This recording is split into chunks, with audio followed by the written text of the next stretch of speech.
வேடசந்தூர் சட்டமன்ற தொகுதியில் 12,213 இரட்டை வாக்காளர்கள் பதிவு.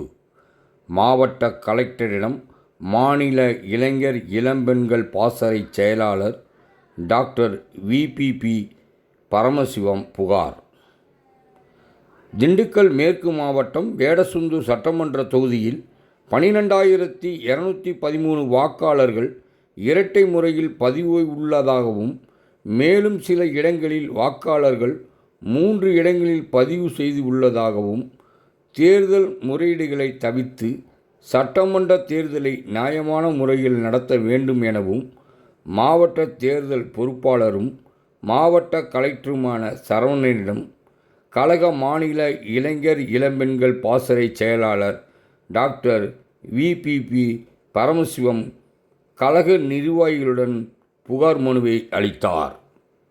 இது குறித்து அவர் பத்திரிகையாளர்களிடம் பேட்டியளித்த பொழுது, வேடசந்தூர் தொகுதியில் மொத்தம் 2,77,158 வாக்குகள் உள்ளன. கடந்த ஒரு மாத காலமாக வேடசந்தூர் தொகுதி முழுவதும் எங்களது கட்சியினர் இரட்டை வாக்குகள் உள்ளவர்கள் குறித்து ஆய்வு செய்ததில் சுமார் 12,213 இரட்டை வாக்கு உள்ளவர்கள் கண்டுபிடிக்கப்பட்டு, மேலும் ஒரு சில இடங்களில் ஒரே நபர் 3 இடங்களில் வாக்குப்பதிவுகளை வைத்துள்ளதாகவும் அதிர்ச்சியூட்டும் தகவலும் உள்ளது. இந்நிலையில் இன்று திண்டுக்கல் மாவட்ட ஆட்சியரிடம் இரட்டை வாக்குகள் உள்ளவர்கள் குறித்து நாங்கள் சேகரித்த படிவங்களை ஒப்படைத்தோம் என தெரிவித்தார்.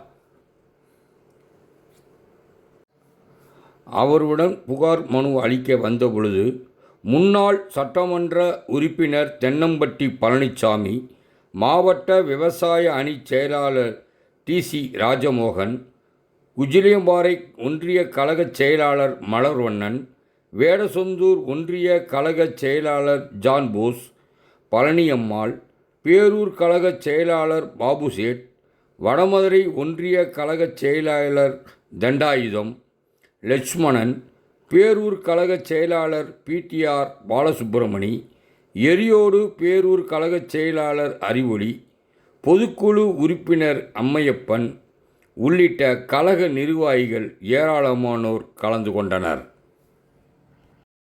அவர்களுடைய தரவுகளை எங்களுடைய மேற்கு மாவட்ட கழகத்தினுடைய செயலாளர், அனைத்து இந்திய அண்ணா திராவிட முன்னேற்ற கழகத்தினுடைய பொருளாளர், எங்கள் மாவட்ட செயலாளர் மாண்புமிகு திண்டுக்கல் சீனிவாசன் ஐயா அவர்களுடைய அறிவுறுத்தலின் பேரில் மாவட்ட ஆட்சித்தலைவரை சந்தித்து கிட்டத்தட்ட 12,213 வாக்காளர்கள் இரட்டை பதிவாக அங்கே இருக்கிறார்கள். ஒரு பூத்தில் இருக்கிற வாக்காளர் இன்னொரு பூத்துலையும் அதே இதோட இருக்கிற ஒரு சூழல் இருக்கிறது.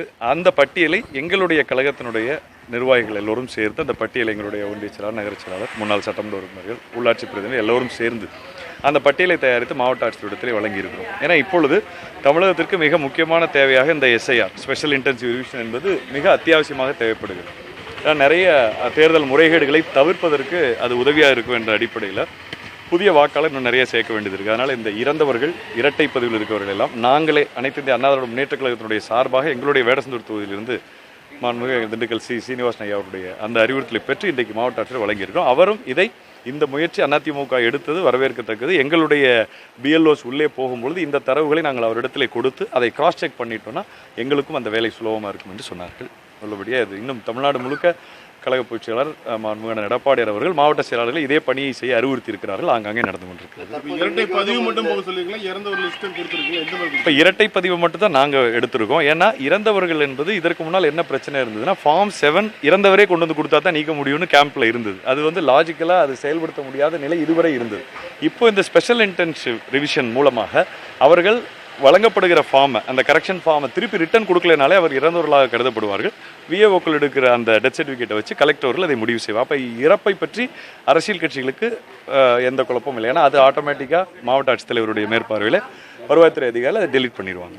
இன்றைக்கி இந்த வீடியோலாம் செக் பண்ணுறதுக்கான முகாம் ஸ்டார்ட் பண்ணியிருக்காங்க. ஆனால் இன்னும் பார்த்திங்கன்னா திண்டுக்கல்லில் பெரும்பாலான இடங்களுக்கு இன்னைக்கு ஆரம்பிச்சதே போகலை அப்படின்ற மாதிரியான ஒரு குற்றச்சாட்டு தேசிய இல்லை. இன்றைக்கு இது ஒரு மாத காலம் இதற்கு காலக்கெடு இருக்கிறது. ரெண்டாவது நம்முடைய பிஎல்ஓக்கள் எல்லாருமே அரசு பணியில் இருக்கிறவர்கள், அவர்களுக்கு அந்த ஓரியன்டேஷன் அந்த பணிகளை விரைந்து தொடக்க வேண்டும். எங்களுடைய வேண்டுகோள் என்னென்னா, பணிச்சுமை அதிகமாக இருந்தாலும் கூட இப்போ அங்கன்வாடி பணியாளர்கள் பிஎல்ஓக்கள் எல்லாம் இந்த பணியை விரைந்து செய்யணும். ஏன்னா இந்த 1 மாத காலம் என்பது நிச்சயமாக அவங்களுக்கு பத்தாது. அதனால் கொஞ்சம் அரசாங்கமும் அவர்களுக்கு மற்ற பணிகளிலிருந்து கொஞ்சம் விலக்கு கொடுத்து இந்த பணியை டெடிக்கேட்டடாக பண்ண வைக்கணும். ஏன்னா இன்றைக்கு நிறைய எதிர்க்கட்சிகள் இது தேவையில்லை என்று சொல்கிறார்கள், வழக்கு கூட தொடுத்திருக்கிறார்கள்.